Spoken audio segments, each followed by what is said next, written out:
Sebelum nonton, jangan lupa klik subscribe dan nyalakan lonceng ya. Terima kasih.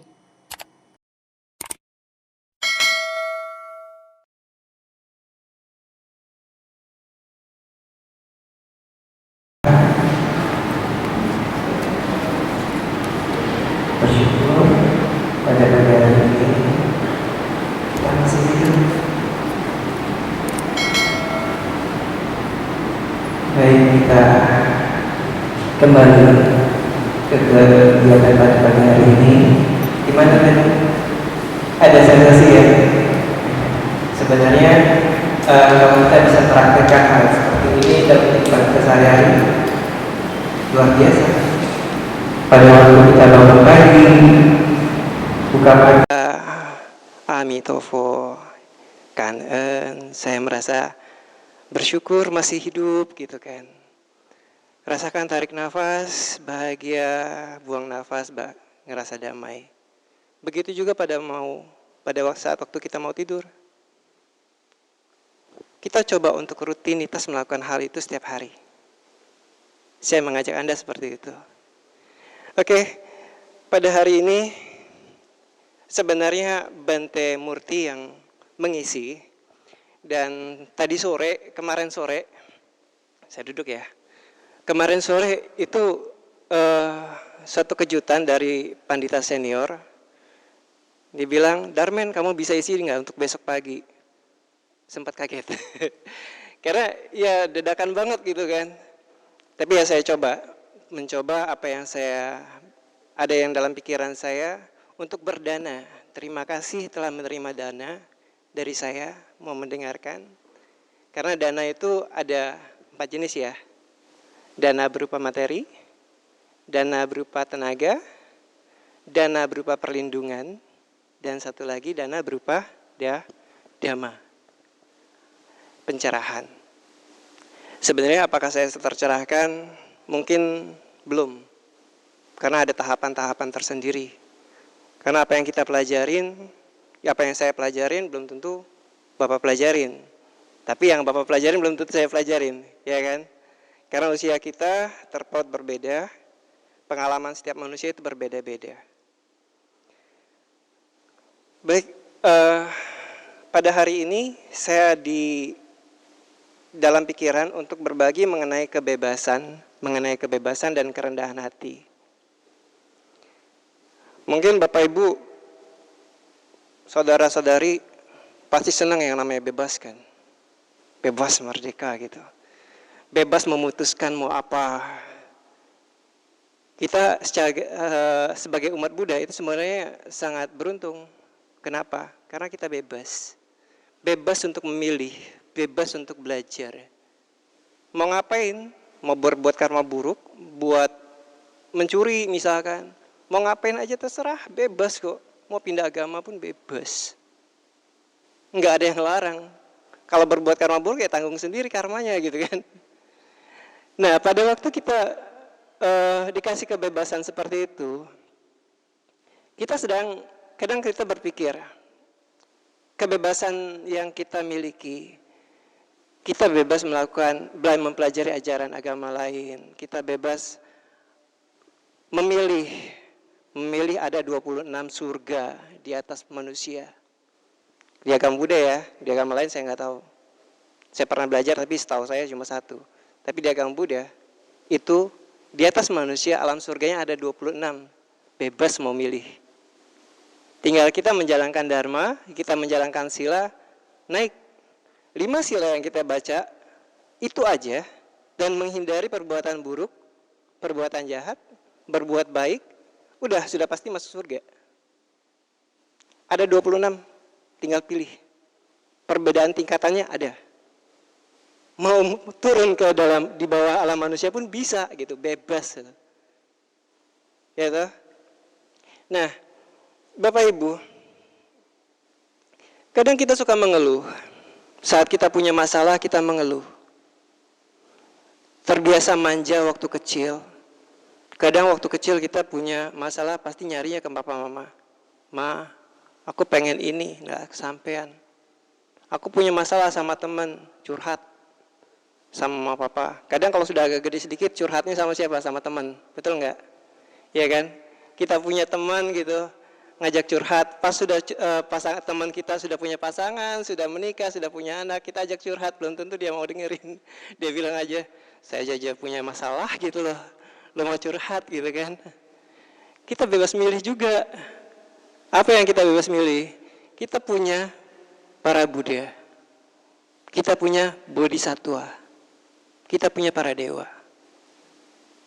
Kita pilih mau curhat sama Dewa Kuan Im misalkan, bodhisattva Avalokitesvara atau bodhisattva Maitreya. It's okay. Itu apa bedanya? Kita bisa curhat, kita bisa meminta. Kalau misalkan karma memungkinkan untuk berbuah, saat kita meminta, karmanya tepat pada saat itu, bisa berbuah. Saya share sedikit tentang pengalaman pribadi saya. Pada waktu saya merasa down, saya sempat buka usaha sedikit, baru mulai pulang dari Jakarta, sampai di Palembang, sebenarnya saya inginnya melanjut ke Singapura, melanjut kerja di sana, kemudian melanjut kuliah lagi. Akan tetapi saat saya pulang ke Palembang, saya melihat mama saya sudah kondisinya harus dalam perawatan. Saya memutuskan untuk, padahal ada tawaran sudah di Singapura, dibilangin, Darmen, kamu bisa temenin saya kerja di sini jadi asisten saya gitu. Kebetulan saya IT di Jakarta pada waktu itu, sempat kerja di perusahaan Jerman, kemudian bantu wihara juga di Ekayana. Kemudian ditawarin begitu, wah lumayan kan, lumayan gajinya $4.000 pada waktu itu, kenapa enggak? Tapi pada saat pulang ke Palembang, kemudian saya lihat kondisi mama saya nggak mungkin lanjut dong. Pulang, kemudian saya coba buka usaha sendiri. Tapi ujung-ujungnya ya karena kurang pengalaman tadi, bangkrut. Kemudian saya doa ke pagoda, ke Kuan Im. Saya minta. Hari ini saya minta ke Kuan Im, saya curhat sama Dewi Kuan Im. Saya mengatakan, Bunda, saya punya masalah. Masalah perekonomian saya. Apakah saya harus seperti ini terus? Itu sangat down. Pada saat lagi ngerasa down banget. Hari ini saya bilang ke Bunda. Setelah itu, 1 hari setelah doa, saya diteleponin di perusahaan saya yang dulu di Palembang. Darmen, kamu bisa bantu nggak? Ini gedung lagi baru bangun. Pas banget. Istilahnya itu karmanya mulai tepat. Pas lagi memang ada masalah, kemudian karmanya memang saatnya untuk berbuah. Apa yang kita inginkan tercapai, terwujud. Nah, nggak menutup kemungkinan ada saudara-saudara kita juga yang punya masalah, curhat, meminta. Sebenarnya agama Buddha tidak meminta-minta kan? Benar nggak? Kita nggak dianjurkan untuk meminta-minta, kita dianjurkan untuk berusaha. Tapi apakah salah bila karma kita saat kita butuh, karma baik kita untuk dibuahkan? Salah nggak sih? Kalau waktunya tepat dan memang ada makhluk suci yang mau menolong kita, ataupun melalui saudara-saudara kita, kenapa tidak? Baik, singkat cerita tadi tentang kebebasan. Kita bebas memilih, tapi dalam ajaran Buddha itu ada sebenarnya kebebasan itu ada 2, dikelompokkan menjadi 2. Mengenai hasrat.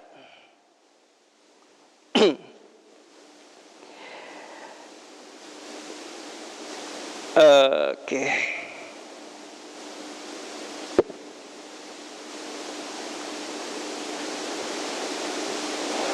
Kebebasan di dalam ajaran kita itu dikelompokkan menjadi 2. Yang pertama, bebas dari hasrat. Betul yang seperti yang saya bicarakan tadi kan.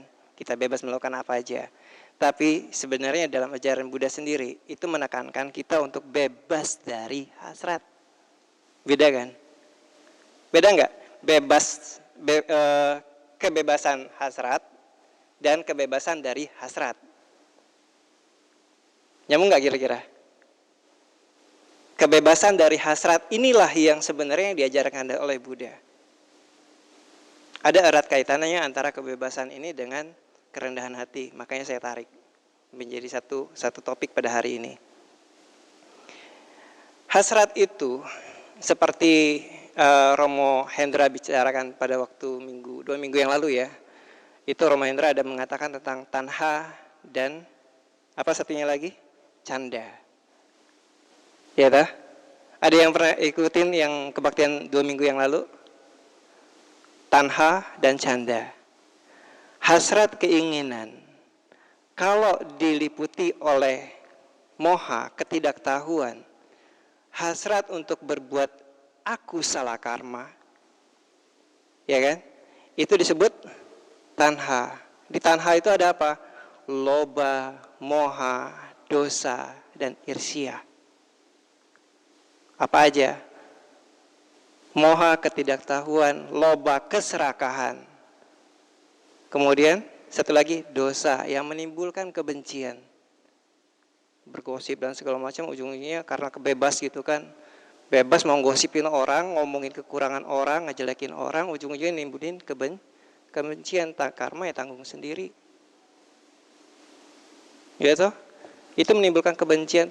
Satunya lagi irsia, iri melihat orang berhasil, ada rasa tidak suka irsia. Nah, kita dikenalkan oleh faktor-faktor 4 tadi tentang tanha. Tapi minggu kemarin juga dikenalkan tentang keinginan yang menimbulkan karma baik, yaitu apa? Canda. Yaitu yang menimbulkan karma baik, kusala karma. Bukan kusala wiru ya. Kalau kusala wiru itu kata Bante dikasih nama saya kusala wiru pembela kebenaran. Ya saya ngelihat memang benar sih Bante nggak tahu bisa kasih nama gitu. Saat saya melihat ada yang nggak beres rasanya gitu. Ada rasa harus diluruskan ya. Lebih kurang seperti itu pada masa itu dikasih. Kemudian saya ada satu cerita. Kan tadi kan bebas itu pilihan, betul. Ada cerita tentang ikan dalam akuarium. Seorang biku, 2 orang biku, murid Samanera dalam satu wihara. Satu biku memelihara ikan di dalam akuarium. Satunya bikunya lagi, biku yang pertama yang memelihara, biku kedua yang ngomen. Bante, kenapa kita harus pelihara ikan? Seharusnya ikan ini kan bebas di sungai. Dia bebas cari makan. Dia bebas mau ngapain di sungai, itu dia punya kebebasan tersendiri. Lah kenapa ada ikan di dalam akuarium? Bante yang pertama tadi bilang gini, Bante, saya memiliki banyak alasan untuk memelihara ikan ini. Bila ikan ini ada di dalam sungai, apakah dia akan terjamin kesehatannya? Apakah ia akan terjamin keselamatannya? Di sungai itu banyak sekali kehidupan yang mengancam nyawanya. Maka dari itu saya pelihara ikan ini ke dalam akuarium. Nah, di dalam akuarium saya bisa memberi dia makan. Saya bisa memelihara dia dan menjaga sirkulasi udara di dalam akuarium tersebut. Pertanyaannya, apakah dengan memelihara ikan itu bisa dibenarkan? Yaitulah pilihan.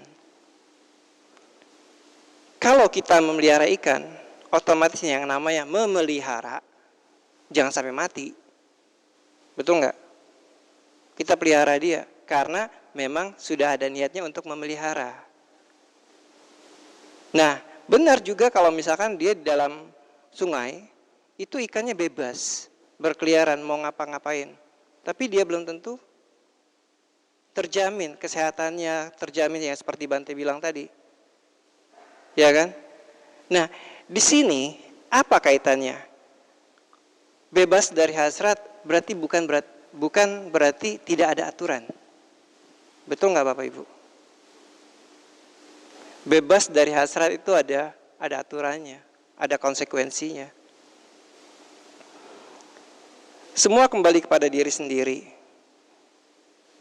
Ya seperti itulah biku tua saat mereka kedua biku itu bertemu kepada gurunya mengatakan hal seperti itu, gurunya mendengarkan, dia bilang, mana yang benar Bante?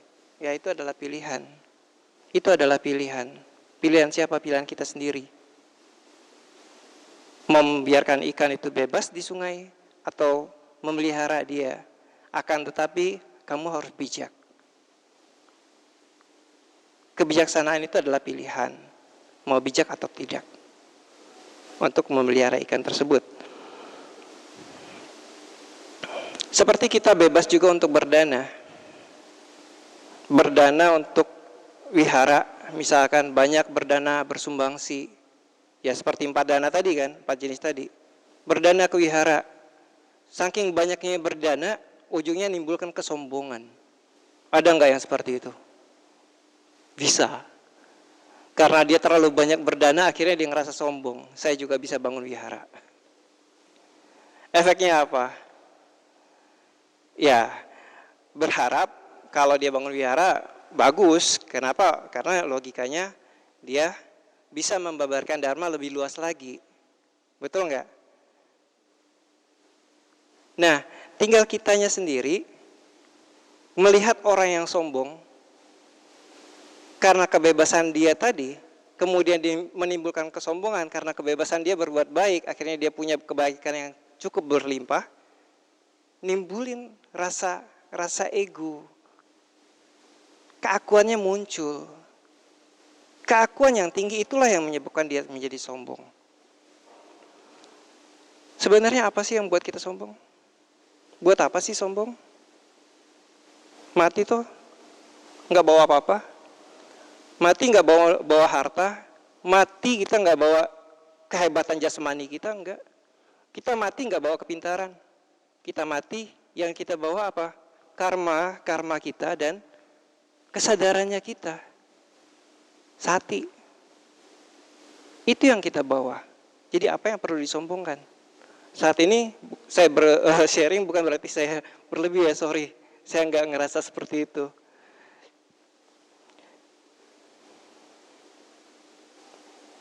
Saya ada cerita lagi. Masih berkaitan. Saya ngambil cerita itu sebenarnya dari sini. Ada yang pernah lihat buku ini? Membuka Pintu Hati. Dulu itu dua orang yang dua yayasan yang bergabung, yaitu Karania dan Ehipasiko. Buku ini sangat melejit. Saya mengambil ceritanya dari sini. Dan sekarang buku ini berubah nama, bukan Membuka Pintu Hati ya. Berkah termulia dari Ajahn Brahm bisa menuliskan cerita ini. Buku ini kemudian diterbitkan lagi menjadi Cacing dan Kotorannya. Pernah lihat ya? Ini buku awalnya. Saat Karania dan Ehipasiko masih bersatu. Masih kompak. Sekarang ya masih juga sih sama-sama menyebarin dharma. Cerita di buku ini ada mengisahkan tentang seorang biku muda. Seorang biku muda ini, anak muda sih sebenarnya, dia ini merasakan kepengen cepat mencapai pencerahan.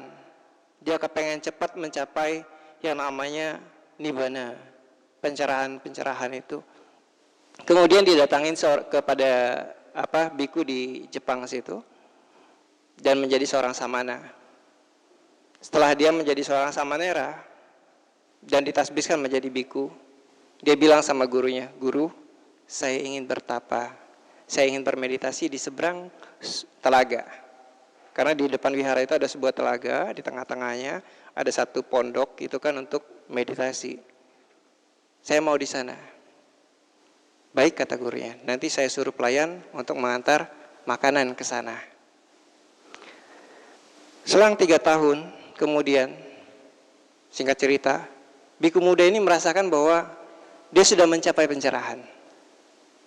Kemudian dia bilang, ada syair yang dia tulis.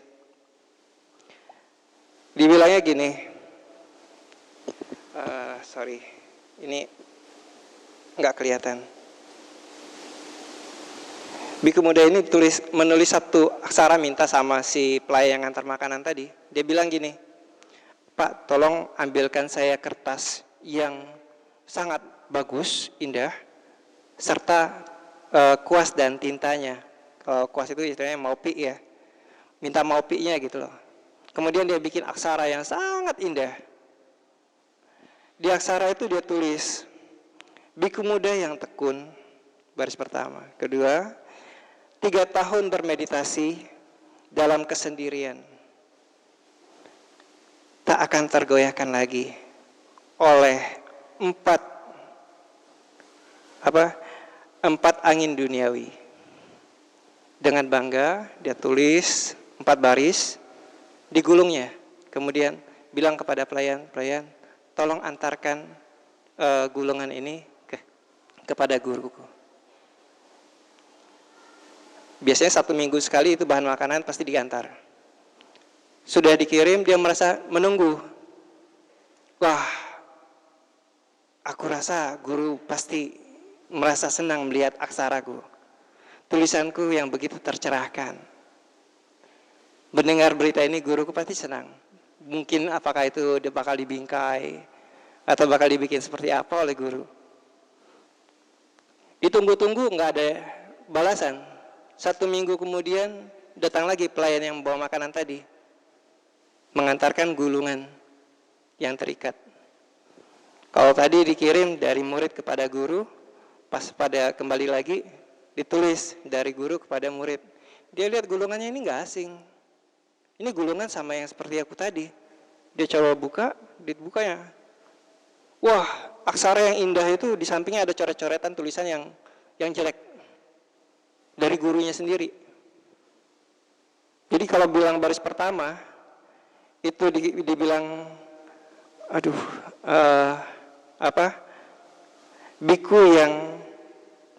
biku muda yang tekun, sampingnya tulisan gurunya kentut.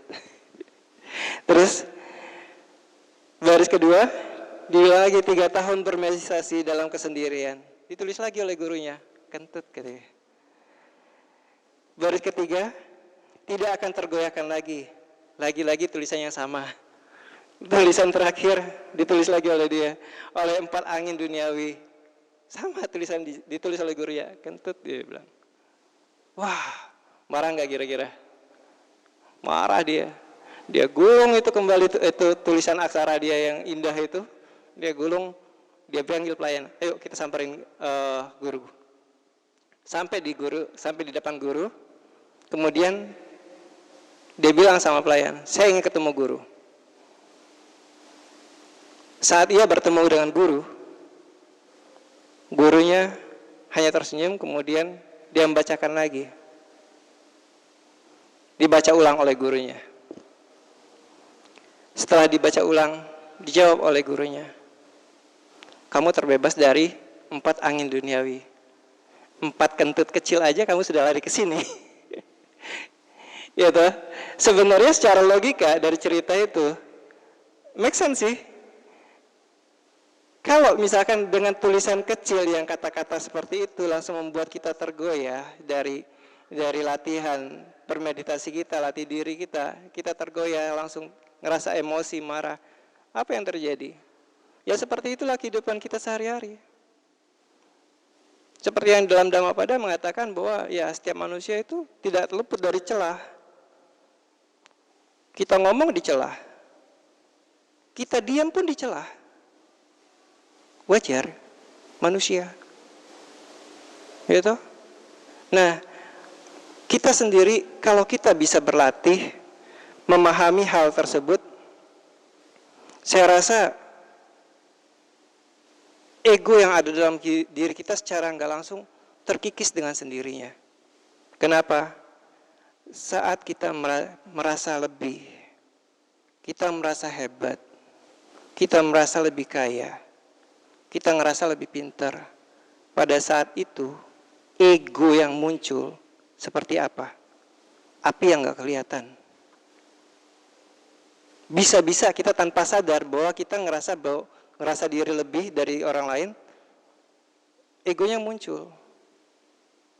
Nah, sedangkan dalam agama Buddha sendiri, dalam ajaran Buddha sendiri, itu kita diajarkan seperti apa? Mengikis ego.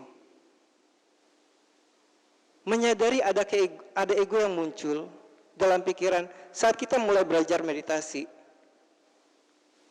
Seperti yang dibahas dalam Sutta Nipata, Rahula Sutta. Bermeditasilah tanpa tanda dan atasi kecenderungan kesombongan dengan sepenuhnya memahami dan menghancurkan kesombongan. Engkau akan hidup dalam kedamaian tertinggi. Sutta Nipata, Rahula Sutta. Artinya ada objek untuk mengikis, untuk menghancurkan ego, menghancurkan kesombongan. Dengan menyadari sati, kalau kita sering melatih, pikiran kita sering-sering dilatih, saat itu kadang kita menyadari ada rasa ego loh. Mungkin saat ini ada beberapa bapak ibu yang lebih senior gitu kan bilang, wah itu kelihatan masih muda, pintaran saya kali. Lo bisa ngomong. Nah pada saat itu ada ego itu yang muncul. Saat ada muncul ego dikit aja dalam pikiran, ya sadarin. Sangat tipis loh menyadarinya. Sangat, kalau kita nggak awareness, kesadaran kita nggak latih, bentuk pikiran sekecil apapun, perasaan yang muncul sekecil apapun, kadang kita nggak sadarin. Yang inilah yang harus kita latih, Bapak Ibu. Saya pun sampai sekarang masih berlatih. Saya berbagi karena saya pernah ngalamin sombong. Kenapa? Karena saya ngerasa wah saya pintar, saya hebat, saya bisa semuanya. Kemudian apa yang terjadi? Kesombongan itulah yang menghancurkan saya sendiri. Dulu pada waktu saya kerja, itu 2012 ya, saya kerja. Saat itu saya punya masalah berat. Tekanan dari keluarga, tekanan dari kerjaan yang bertumpuk. Kemudian ada rekan yang bilang kata-kata yang tidak menyenangkan saat dia menanyakan bagaimana tugas yang saya kasih. Padahal rekannya sejawat loh. Dia mengeluarkan kata-kata yang gak mengenakan. Itu sangat sulit untuk mengendalikan emosi. Saat dia mengatakan dasar, gitu loh. Langsung, apa maksudnya? Udah mulai itu, untungnya saya belum jadi pandita ya. Kalau sudah jadi pandita, entah apa yang dibilangin orang. Ini pandita kok gak bisa ngendaliin emosi, wah bahaya. Saat itu langsung dibilang seperti itu, langsung emosinya juk. Wah, maksud lo apa gitu? Ini kan egonya muncul, gak senang dibilangin. Sama pada waktu ada Upali, kisah Upali. Pernah dengar gak kisah Upali? Pada saat zaman Buddha, itu kan ada Brahma-Brahma yang di kerajaan ingin menjadi murid Buddha. Saat itu Brahma itu kan ngerasa bahwa dia lebih pintar dan segala macam. Sedangkan Upali adalah seorang tukang cukur. Dia mengingat sabda Buddha, kan dia pernah manjat pada saat setelah dia mencukur, dia pernah mendengar Buddha mengatakan bahwa tentang pelatihan diri lah, lebih kurang membuat dia tercerahkan. Akhirnya dia mau menjadi biku. Dia langsung lari kepada Buddha. Untungnya karena kalau misalkan si Brahma tadi, mereka hanya masih melepaskan, mencari kira-kira jubah mana yang cocok buat dia untuk jadi murid Buddha, warna-warni gitu kan. Sedangkan Upali dengan tekad dia yang bulat, dia sebagai tukang cukur, dia langsung lari menghadap Buddha. Aku mau belajar, aku mau jadi biku. Kemudian pada saat itu dia langsung ditasbih. Otomatis kalau ada urutan dalam biku, kebikuan, siapa yang duluan berarti dia yang senior dong. Betul nggak? Setelah itu seperti Dewadatta tadi, Dewadatta dan rekan-rekannya itu menghampiri Buddha dan untuk ditasbihkan. Setelah ditasbihkan dia harus hormat kepada senior-seniornya dari ujung sampai ke ujung. Dan yang terakhir adalah siapa? Upali. Kalau dulu di dalam di dalam India itu kan ada kasta kan. Upali dianggap sebagai kasta yang terendah.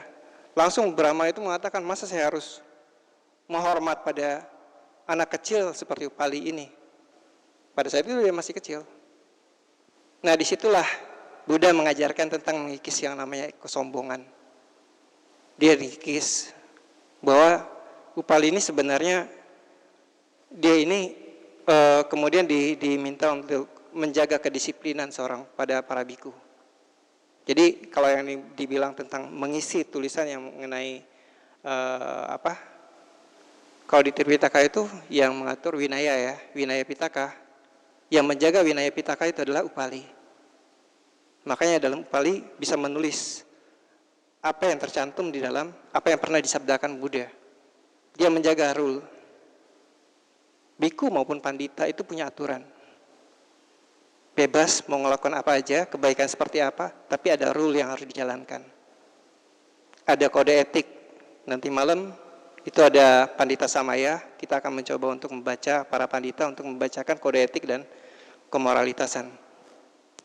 Baik, sepertinya waktu terlalu panjang jadi ceritanya ya.